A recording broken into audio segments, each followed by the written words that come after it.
আউযু বিল্লাহি মিনাশ শাইতানির রাজিম। বিসমিল্লাহির রহমানির রহিম। সুধী দর্শক শ্রোতা, দেশ এবং প্রবাস, দূরে এবং কাছে, সারা পৃথিবী থেকে এই মুহূর্তে যে যেখান থেকে আমাদেরকে শুনছেন এবং দেখছেন, আপনাদের প্রত্যেককে প্রীতি, শুভেচ্ছা ও সালাম। আসসালামু আলাইকুম ওয়া রাহমাতুল্লাহি ওয়া বারাকাতুহু। আজকে আমাদের আলোচনার আলোচনার বিষয় তওবার গুরুত্ব। এই গুরুত্বপূর্ণ এই বিষয়টিকে আলোচনা করবার জন্য দেশের প্রখ্যাত দুইজন আলেমে দ্বীন আমাদের মাঝে উপস্থিত হয়েছেন। সুধী দর্শক শ্রোতা, অনুষ্ঠানের শুরুতেই তাদের সাথে আপনাদেরকে পরিচয় করিয়ে দেব। আমাদের মাঝে উপস্থিত হয়েছেন দেশ বরেণ্য আলেমে দ্বীন, বাংলাদেশ বেতার এবং টেলিভিশনের প্রখ্যাত তাফসীর কারক মাওলানা লোকমান সাইফি। আসসালামু আলাইকুম ওয়া রাহমাতুল্লাহি ওয়া বারাকাতুহু। সুধী দর্শক শ্রোতা, আমাদের মাঝে উপস্থিত রয়েছেন বিশিষ্ট ইসলামী চিন্তাবিদ আলেমে দ্বীন মাওলানা কারি মাইনুদ্দিন আনসারী সাহেব। আসসালামু আলাইকুম ওয়া রাহমাতুল্লাহি ওয়া বারাকাতুহু। সুধী দর্শক শ্রোতা, অনুষ্ঠানের এই পর্যায়ে আমরা সরাসরি চলে যাব তওবার গুরুত্ব। তওবা অর্থ কী? তওবা কাকে বলে? তওবা করলে আল্লাহ রাব্বুল আলামিন কিভাবে খুশি হন? তওবা না করলে আল্লাহ পাক কেন অসন্তুষ্ট হন? তওবার দ্বারা মুমিন জীবন কিভাবে আলোকিত হয়? এই সামগ্রিক বিষয়াদি নিয়ে দেশের প্রখ্যাত দুজন আলেমের আলোচনা, মূল্যবান বিশ্লেষণ, তত্ত্ব এবং তথ্য নির্ভর সেই আলোচ্য বিষয় আপনাদের সামনে উপস্থাপিত হতে চলেছে ইনশাআল্লাহ। সুধী দর্শক শ্রোতা, গোটা অনুষ্ঠান জুড়ে উপস্থাপনায় থাকব আমি মাওলানা মহিউদ্দিন খান ফারুকী। আমরা শুরুতেই যাব মাওলানা আনসারী সাহেবের কাছে, কারি মাইনুদ্দিন আনসারীর কাছে যাব যে তওবা জিনিসটি কি এবং তওবা করলে আল্লাহ রাব্বুল আলামিন কিভাবে খুশি হন, এই বিষয়ে আপনার আলোচনা। জি, সম্মানিত উপস্থাপক, বিশিষ্ট মিডিয়া ব্যক্তিত্ব, আপনাকে মাওলানা মহিউদ্দিন খান ফারুকী সাহেব, আপনাকে অত্যন্ত ধন্যবাদ। একটি গুরুত্বপূর্ণ প্রশ্ন করেছেন। তওবা হলো গুনাহ থেকে আল্লাহর দিকে ফিরত আসা। আপনি অন্যায় করেছি, পাপ করেছি, ভুল করেছি, আল্লাহর বিধানকে সীমা লঙ্ঘন করে ফেলেছি, আল্লাহর কাছে ফিরত আসবো, তওবা করবো যে আমি এই পথে আর যাব না, আমি এই পথ আর এই অন্যায় কাজ আমি আর করব না, আমি করেছি, আল্লাহ আমাকে ক্ষমা করে দেন। অর্থাৎ অনুশোচনা হয়ে, অনুতপ্ত হয়ে আল্লাহর দিকে ফিরত আসার নাম হলো তওবা। আর আপনি যদি সমস্ত পাপের কাজ, গুনাহের কাজ ছেড়ে আল্লাহর দিকে ফিরত আসেন, আল্লাহ পাক সূরা বাকারার 222 নম্বর আয়াতে বলেন, ইন্নাল্লাহা ইউহিব্বুত তাওয়াবিন, নিশ্চয়ই আল্লাহ তওবাকারীকে মহব্বত করে, পছন্দ করে, ভালোবাসে। আল্লাহর পেয়ারা নবী হুজুর সাল্লাল্লাহু আলাইহি সাল্লাম বলেন, আত-তাইবু হাবিবুল্লাহ, তওবাকারী হলো আল্লাহর হাবিব, আল্লাহর বন্ধু। অর্থাৎ একটু আগে ছিলেন গুনাহগার, একটু আগে অন্যায়কারী ছিলাম, পাপ করেছি, অপরাধ করেছি, যখন আমি আল্লাহর কাছে তওবা করলাম, গুনার পথ থেকে ফিরত আসলাম, তখন মহান আল্লাহ রাব্বুল আলামিন আমাকে, আপনাকে বান্দা থেকে আল্লাহর বন্ধু হিসেবে কবুল করে নিলেন। কতটুকু খুশি হবেন? হাদিসে পাকে এসেছে, আল্লাহ রাসূল সাল্লাল্লাহু আলাইহি সাল্লাম বলেছেন যে এক ব্যক্তি খাবার, পানি, সকল কিছু নিয়ে একটি বাহনে করে রওনা হয়েছেন মরুভূমির রাস্তা দিয়ে। কিছু দূর যাওয়ার পরে এ ব্যক্তি এখানে বিশ্রাম নিতে গিয়ে তার মরুভূমিতে তার এই খাবার, পানি এবং তার বাহন হারিয়ে ফেলল। এখান থেকে যাওয়ার কোনো জায়গা নেই, কিভাবে যাবে? রাস্তা নাই, ব্যবস্থা নাই, তাকে তো খবর দেওয়ার মতো কেউ নেই, উনি মারা গেলে কে নিবে? উনি চিন্তিত হয়ে এখানে কান্না শুরু করলেন যে আমি এখানেই বোধহয় মারা যাব। এই ভাবতে ভাবতে উনি ওখানে ঘুমিয়ে পড়লেন। ঘুম থেকে উঠে দেখে যা তার বাহনও আছে, পানিও আছে, খাবারও আছে। তিনি খুশি হয়ে এতটুকু আনন্দিত হইলেন, উনি বললেন, আল্লাহুম্মা আনতা আবদি ও আনা রব্বুক, হে আল্লাহ, তুমি আমার বান্দা, আমি তোমার রব। অথচ বলা উচিত ছিল যে হে আল্লাহ, তুমি আমার আল্লাহ, আমি তোমার বান্দা। অথচ উনি বললেন যে হে আল্লাহ, তুমি আমার বান্দা, আমি তোমার আল্লাহ। এটা অনিচ্ছাকৃত ভুল। অর্থাৎ ওনার যে হারানো বস্তু ফেরত পেয়েছেন, এই খুশি তিনি আনন্দিত হয়ে তিনি আবেগে এই কথাটা বলেছেন। তা আল্লাহ রাব্বুল আলামিন, আল্লাহর পেয়ারা নবী বলেন, যখন বান্দা গুনাহ করে, গুনার পথ থেকে ফিরত আসে, আমার আল্লাহ এই বান্দার চাইতে বেশি খুশি হয়। সুবহানাল্লাহ, সুবহানাল্লাহ। সুধী দর্শক শ্রোতা, মাওলানা কারি মাইনুদ্দিন আনসারী যে বিষয়টি অবতারণা করলেন, বিষয়টি অত্যন্ত গুরুত্বপূর্ণ। সাহারা মরুভূমি, যার শুরু আছে শেষ নেই, এরকম একটি মরুভূমিতে একজন পথিক তিনি গিয়েছেন। তার সেই বাহন ছিল উট অথবা ঘোড়া। সেই ঘোড়ায় ছিল তার সামান্য পানীয় এবং সামান্য খাদ্য। তিনি সফর করতে করতে ক্লান্ত হয়ে তিনি যখন বিশ্রামের জন্য কোথাও দণ্ডায়মান হয়েছেন, হঠাৎ করে তিনি দেখতে পাইলেন তার সেই বাহন, সেই উট অথবা ঘোড়া, সেই পানি যেখানে ছিল সেটি হারিয়ে গেছে। তিনি দেখলেন আমি এমন একটি বিপদে আছি, আমি যদি এখন হেঁটে আমার গন্তব্যে যাই তাহলে আমি গন্তব্যে বসতে পারবো না, তার আগেই পিপাসে আমার মৃত্যু হবে। কতটা দুশ্চিন্তায় সে দিনাতিপাত করছে, এই অবস্থায় তার ঘুম এসে গেল। তিনি ঘুম থেকে জেগেই দেখলেন যে যেই উটের পৃষ্ঠে অথবা যেই ঘোড়ার পৃষ্ঠে তার সেই পানি ছিল, তার সেই খাদ্য ছিল, সেই বাহনটি আবার তার সামনে ফিরে এসেছে। এটি দেখে সে যতটা আনন্দিত হয়, যতটা খুশি হয়, অর্থাৎ সীমাহীন আনন্দ। একদিকে ছিল মৃত্যুর ঝুঁকি, সেখান থেকে সে জীবনের ঝুঁকি ফিরে পেল, জীবনের আনন্দ সে ফিরে পেল যে এখন সে পানি পান করতে পারবে, এখন সেই বাহনে চড়ে সে তার গন্তব্যে আবার ফিরে যেতে পারবে। এই যে তার আনন্দ ফিরে পাওয়া, আল্লাহ রাব্বুল আলামিন এর চাইতে বেশি খুশি হন তার কোনো পাপিষ্ঠ বান্দা যখন দুই চোখে পানি ছেড়ে দিয়ে অনুতপ্ত হৃদয়ে আল্লাহর কাছে হাজির হয়ে বলে, হে আমার রব, আমি পাপ করেছি, আমি গুনাহ করেছি, হে আমার রব, আমি তোমার কাছে ফিরে এসেছি, তুমি আমাকে ক্ষমা করে দাও, আমাকে মাফ করে দাও। আল্লাহ রাব্বুল আলামিন তার এই বান্দার প্রতি ওই ব্যক্তির চাইতেও বেশি খুশি হন। সুবহানাল্লাহ। মাওলানা কারি মাইনুদ্দিন আনসারী এই গুরুত্বপূর্ণ এই হাদিসের এই ঘটনাটি আমাদের সামনে তুলে ধরলেন।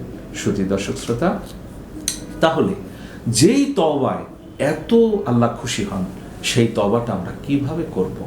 তওবার স্বরূপ, তওবার প্রকৃতি, তওবার ধরন এবং তওবা কিভাবে করলে আল্লাহ রাব্বুল আলামিন খুশি হন, এই সামগ্রিক এই বিষয়াদি নিয়ে অত্যন্ত মূল্যবান আলোচনা করছেন দেশের প্রখ্যাত আলেমে দ্বীন মাওলানা লোকমান সাইফি সাহেব।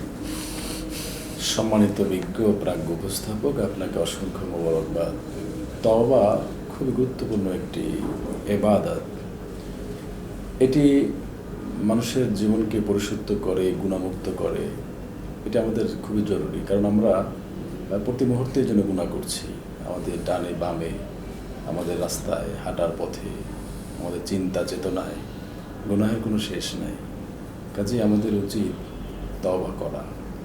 নবী করিম সাল্লাল্লাহু আলাইহি ওয়াসাল্লাম প্রতিদিন 70 বার তওবা করেছেন, কোথাও বলেছেন 100 বার তওবা করেছেন। তিনি বলেছেন, ইয়া আইয়ুহান নাস তুবু ইলাল্লাহ ওয়াস্তাগফিরু ফাইন্নী আতুবু ইয়াওমা মিয়াতা মাররা। তিনি বলেছেন যে আমি, হে মানব মণ্ডলী, তোমরা তওবা করো আল্লাহর কাছে এবং ইস্তেগফার করো, ক্ষমা চাও। আমি প্রতিদিন তওবা করি 100 বার, মিয়াতা মাররা মানে 100 বার তওবা করেন। এই যে রাসূল করিম সাল্লাল্লাহু আলাইহি ওয়াসাল্লাম প্রতিদিন 100 বার তওবা করতেন, আর আমরা তওবা করি না। রাসূল সাল্লাল্লাহু জীবনে কোনোদিন গুনাহ করেন নাই।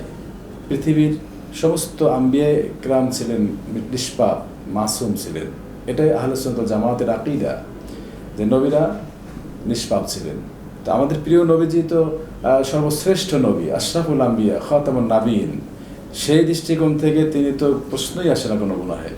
তো তিনি বলেছেন, আমি দৈনিক 100 বার তওবা করি। আর তওবা আমরা কীভাবে করব?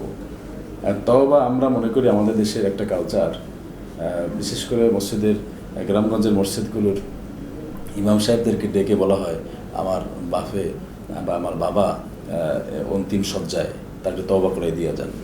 তাহলে এটা তো তওবার সিস্টেম না। তওবা শব্দের অর্থই হচ্ছে স্টপ করে দেওয়া, ফিরে আসা, প্রত্যাবর্তন করা, ইউটার্ন নেওয়া।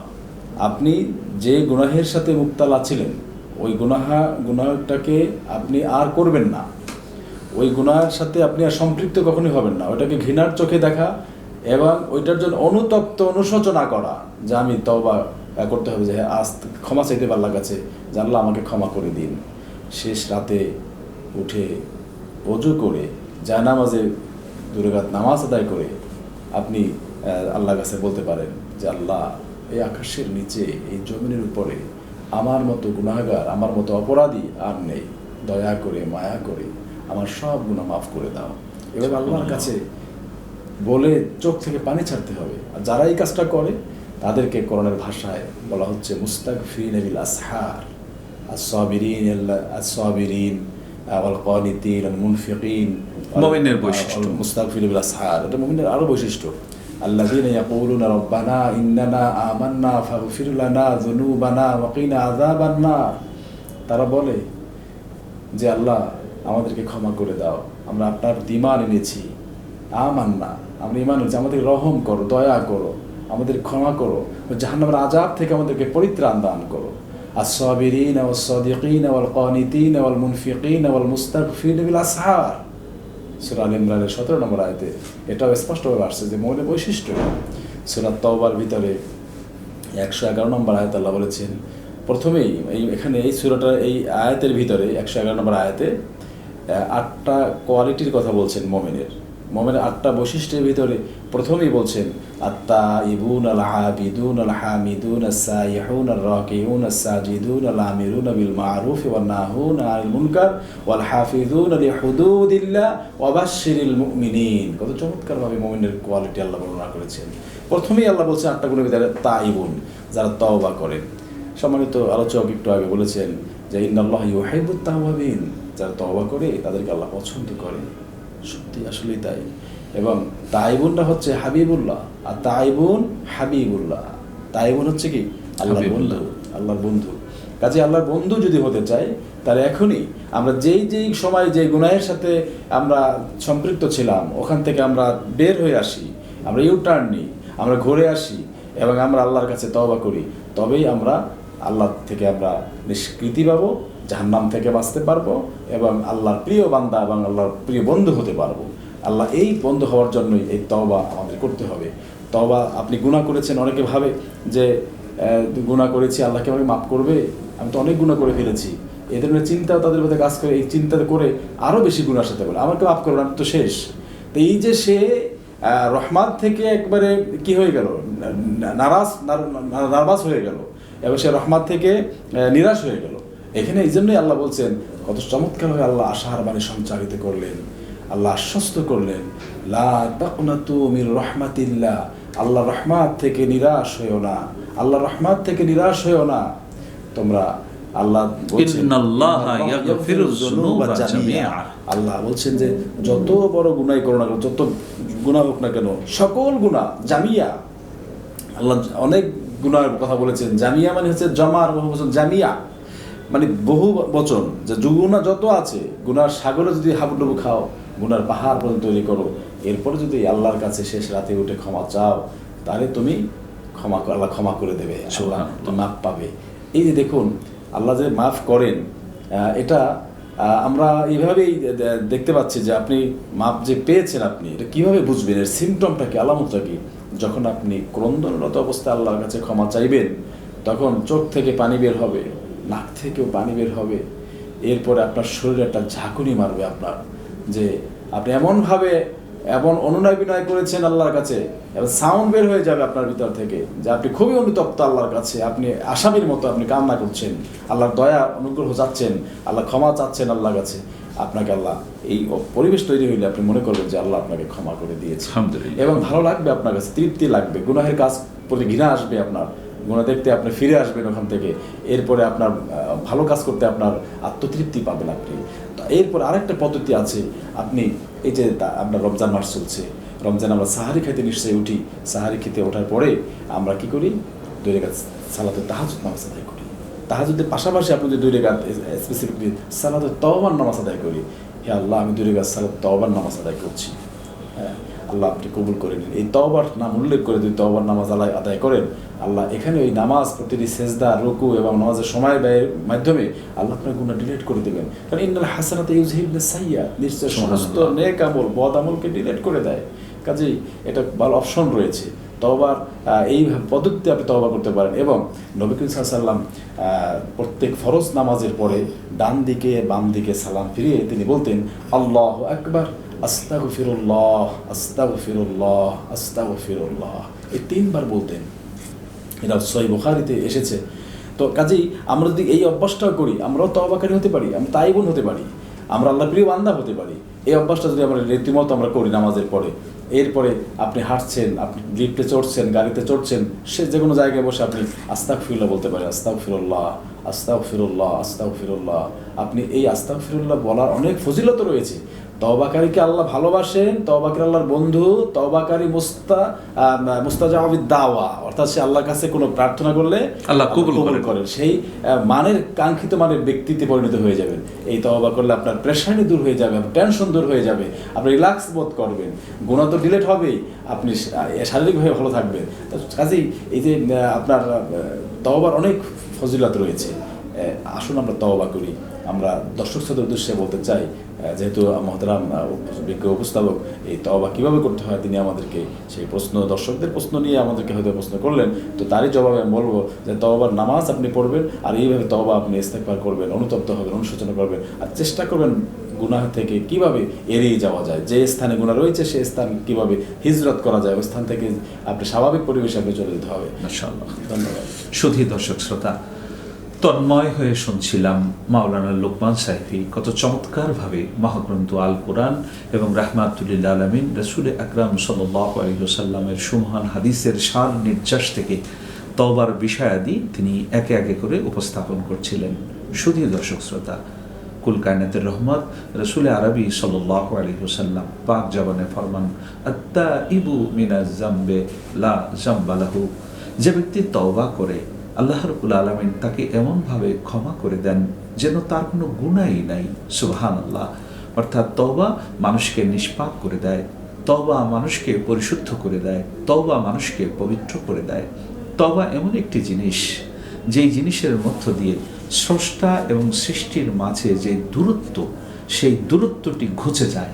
অর্থাৎ একটা মানুষ যখন অপরাধ করে তখন কিন্তু সে আল্লাহ থেকে পালিয়ে বেড়ায়, আল্লাহর কাছে তার একটা শরম লাগে, নিজের ভিতরে একটা অপরাধ প্রবণতা কাজ করে, অর্থাৎ সে আল্লাহর রহমত থেকে নিজেকে দূরে মনে করে।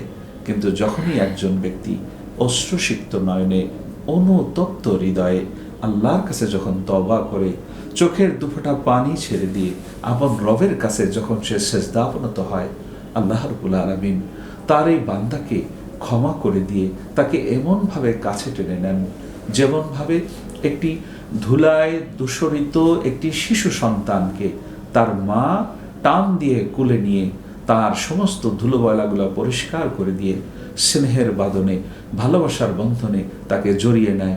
এইভাবে আল্লাহ রাব্বুল আলামিন তওবাকারী বান্দাকে তার কাছে ফিরিয়ে নেন। শুধু দর্শক শ্রোতা, রাসূল আকরাম সাল্লাল্লাহু আলাইহি ওয়াসাল্লাম বনী ইসরাইলের একটি ঘটনা সাহাবায়ে কেরাম রিদওয়ানুল্লাহি তাআলা আলাইহিম আজমাইনদের কাছে বর্ণনা করছিলেন, যেখানে ৯৯ খুনের আসামি এবং এমন কোনো পাপ নাই সে করে নাই, সেই ব্যক্তি ক্ষমা পেয়েছিল। আল্লাহ রাব্বুল আলামিনের মাহবুব বান্দাদের উছিলায় সেই মাহবুব বান্দারা যেখানে ছিলেন তাদের কাছে তিনি রওনা করেছিলেন, তিনি মুক্তির পথ খুঁজছিলেন যে আল্লাহ আমাকে কিভাবে ক্ষমা করবেন। অর্থাৎ ৯৯ খুনের আসামি হওয়ার পরেও তিনি কিন্তু আল্লাহর ক্ষমা থেকে লাস্টে বঞ্চিত হননি। শুধু দর্শক শ্রোতা, যেহেতু এটি টেলিভিশনের প্রোগ্রাম, আমাদের সময়ের স্বল্পতার কারণে ঘটনাটি আপনাদের সামনে ব্যক্ত করা সম্ভব হলো না, তবে এতটুকু বলা যায় যে রাসূল আকরাম সাল্লাল্লাহু আলাইহি সাল্লাম ওই ঘটনায় সাহাবায়ে কেরাম সহ কিয়ামত পর্যন্ত সকল উম্মতে মুহাম্মাদীকে সুসংবাদ দিয়ে গেছেন, বান্দা যত বড় পাপই সে করুক, সে যদি আল্লাহর কাছে ক্ষমা চায় সে ক্ষমা পাবে। ইভেন জমিন থেকে আসমান পর্যন্ত কোনো মানুষের যদি পাপে পরিপূর্ণ হয়ে যায় আর যদি সে আল্লাহর কাছে ক্ষমা চায়, ক্ষমা প্রার্থী হয়, তওবা করে, আল্লাহ রাব্বুল আলামিন জমিন থেকে আসমান পর্যন্ত ক্ষমা নিয়ে তার এই বান্দার সামনে তিনি হাজির হয়ে ওই বান্দাকে তিনি ক্ষমা করে দেন। সুবহানাল্লাহ। শুধু দর্শক শ্রোতা, আমরা একটু মাওলানা আনসারীর কাছে জানবো যে কখন তওবা কবুল হয়। তওবা কবুলের কি নির্দিষ্ট কোনো সময় আছে, নাকি 24 আওয়ার্স 24 ঘন্টা একজন ব্যক্তির জন্য আল্লাহ পাক তার ক্ষমার দরজা খুলে রেখেছেন? এই বিষয়টিও জানবো। পাশাপাশি আরেকটি বিষয় জানবো, সেটা হচ্ছে এই যে কোন সময় আল্লাহ পাক খুশি থাকেন, কোন সময় তওবা করলে ক্ষমা পাওয়ার সম্ভাবনাটা বেশি। এই বিষয় নিয়ে কথা বলছেন মাওলানা কারি মাইনুদ্দিন আনসারী। যে সম্মানিত উপস্থাপক, আপনাকে ধন্যবাদ।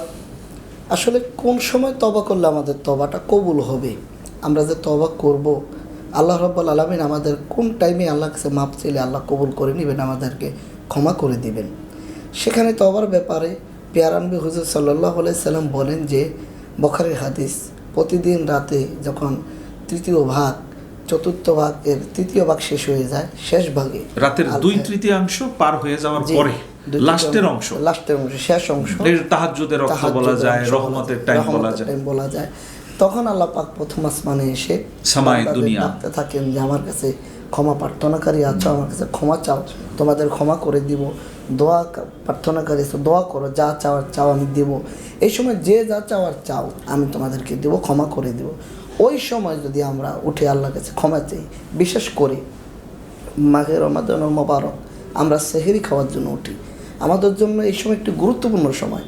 তখন যদি আমরা উঠে ওযু করে 2 রাকাত তাহাজ্জুদের নামাজ পড়ে দরুদ শরীফ পড়ে আল্লাহর কাছে তওবা করে 2টা হাত তুলে চোখের পানি ছেড়ে দিয়ে আল্লাহ আমাদেরকে মাফ করে দেন, আমাদেরকে ক্ষমা করে দেন, আল্লাহ ওয়াদা করেছেন ওই টাইমে যারা মাফ চাবে আল্লাহ তাদেরকে মাফ করে দেবেন। কাজে আমাদের জন্য সেহরির সময়টা মাপ পাওয়ার একটি গুরুত্বপূর্ণ সময়। দ্বিতীয়ত ফরজ নামাজের সিজদার পরে সম্মানিত আলোচক বলেছেন, আল্লাহ নবীর হাদিস, ফরজ নামাজের সিজদার পরে দোয়া কবুল হয়। তখন যদি আমরা তওবা করি, দরুদ শরীফ পড়ে আল্লাহর কাছে মাপ চাই, আল্লাহ মাফ করে দিবেন। বিশেষ করে ইফতারের পূর্ব মুহূর্তে পেয়ারা নবী বলেন ইফতারের পূর্ব মুহূর্তে বান্দার দোয়া কবুল হয়।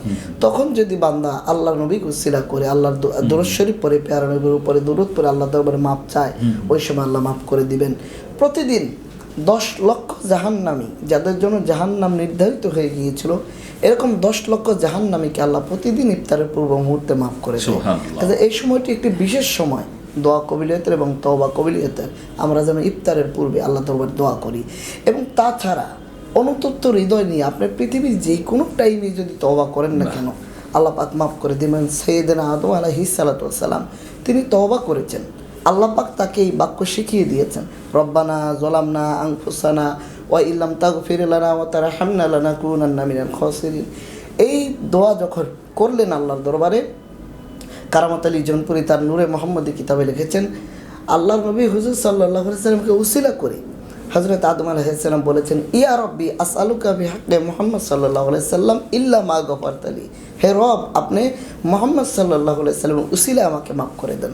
আল্লাহ বললেন, কাইফা আরাফতা ইয়া আদম, তুমি তাকে কেমনে চিনলা? এখনো তো তাকে সৃষ্টি করা হয়নি, এখনো তো তাকে দুনিয়ায় প্রেরণ করা হয়নি, তুমি চিনলা কিভাবে?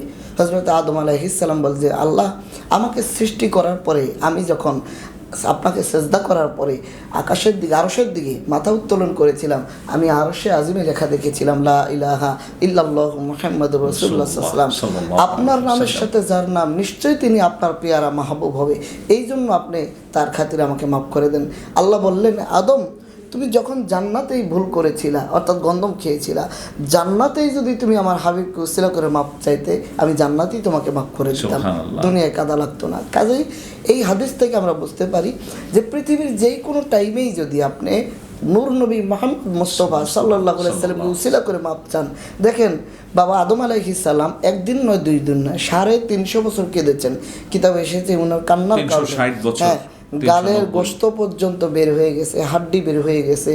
শ্রীলঙ্কার সরমদ্বীপ থেকে যে পানি পড়তেছিল সেখানে শীতলা হয়েছে, ফুল হয়েছে, ফুলের সুগন্ধি ছড়িয়েছে, তারপর আল্লাহ মাফ করেন নাই। কিন্তু 350 বছর পরে যখন একবার শুধু আল্লাহর নবী মুহাম্মদ সাল্লাল্লাহু আলাইহি সাল্লামকে উসিলা করে কেঁদেছেন, 3 বার 4 বার বলেন না এই শব্দটি হাদিসে, সে তো মাত্র একবার, ইয়া রব্বি আসআলুকা বিহাক্কি মুহাম্মদ সাল্লাল্লাহু আলাইহি ওয়াসাল্লাম, আল্লাহ আপনি মুহাম্মদ সাল্লাল্লাহু আলাইহি ওয়াসাল্লাম মাফ করে দেন। কাজে আমরা যখনই তওবা করব, অবশ্যই পিয়ারা নবী মুহাম্মদ সাল্লাল্লাহু আলাইহি ওয়াসাল্লাম উসিলা দিয়ে যদি আল্লাহর দরবারে মাফ চাই, আল্লাহ আমাদেরকে মাফ করে দিবেন। এবং হাদিসে এসেছে আল্লাহ নবী বলেন, তোমাদের কারো দোয়া, ওমর থেকে হাদিস বর্ণিত, কারো দোয়া কবুল হয় না যতক্ষণ পর্যন্ত আমি নবীর উপরে দুরূদ পড়া না হয়।